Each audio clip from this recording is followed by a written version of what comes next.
E46 M3 had always been on my list. After all, it's the ultimate driving machine. I bought myself a very nice 04 black on black convertible with 76,000 miles and had been daily driving it for months.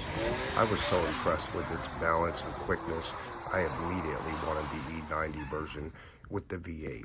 I drove a dozen or so, and after deciding on the manual, my hunt was on. As I was searching, suddenly an ad popped up for a car that I had only seen on videos. A machine so revered that it quickly cast off my silly dream of having an M3 driveway. A deal was struck, and with Life Gear family member Eric, we set off to possible car bliss. I had never driven an all-wheel drive V8, let alone a manual powerhouse like this. Even on aftermarket rims and cheap tires, the long drive home was amazing. With sore cheeks from smiling for 200 plus miles, it was officially mine, my 2008 Audi RS4. As I looked back on my way inside, I was able to experience that special moment when a dream becomes a reality. As amazing as my all-black driveway was, a few days later, I posted the M3 for sale and no longer cared to own the V8. In one amazing package, this RS4 had everything I had wanted from both M3s combined, and the historical status this rare Halo Audi icon added stood itself well above the two legends. And that leads us to right here, the first episode of the Blue Collar Car Club. This is my blue collar car, my 2008 Audi RS4 Cabriolet. Only 142 cabriolets in Phantom Black came to the North American market, and I'm happy enough to own one. So some of the differences are these front fenders here. There's a couple of intercoolers down here, give it a little extra cooling power. You can see these beautiful flared arches. Oh, that's so nice. It's got a massive set of brakes. There's an RS logo right there on the caliper. I like them in black. I've opted for the stud conversion down at 034. Got some spacers in there. These are the 20-inch S6 wheels. If you're thinking about doing it, I recommend not doing it. Keep it stock. They rub a little bit. It's got a nice look to it, but I'll take the originals if I can find them. You got these oval exhausts. They're flapped. Control it from the S button on the dash. Carbon fiber and the silver optics package.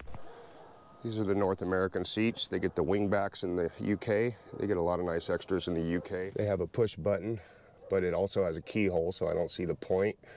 But they certainly get the Lamborghini flat bottom steering wheel, which I'm jealous we don't get here, but I don't want to convert it. I like to keep my car stock. She's no show pony, but she's pretty and she's in good shape. Runs very well. I get to enjoy her.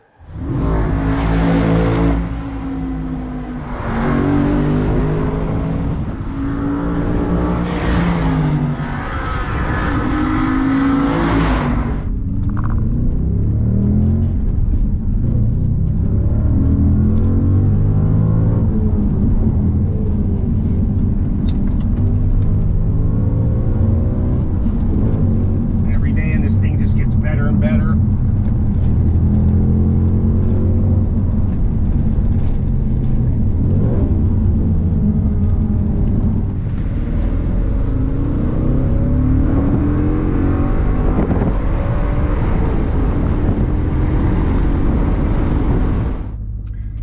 At an 8,000 red line, I think 8250 max. Your 317 foot-pound of torque is available about 2,200 for 90% of it. I got 114 on the clock here. Pretty sure it could use a clutch and a carbon clean very soon. Other than that, she's running pretty good. I got no oil leaks, nothing to complain about. So after 5 months of owning it, getting a little more comfortable in it. Gotta say, it's a joy to drive. It's definitely one of the best cars I've ever owned. So right off the bat, my favorite thing about this Audi is that noise.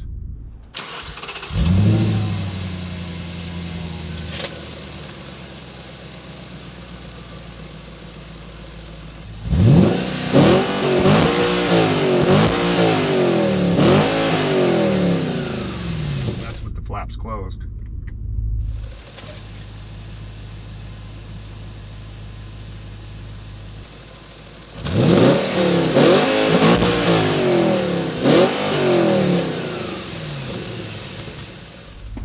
miss doing burnouts in the M3, but 6-speed V8 and that magical whine. See, the radio's off. The radio is usually off because I don't need it with this car.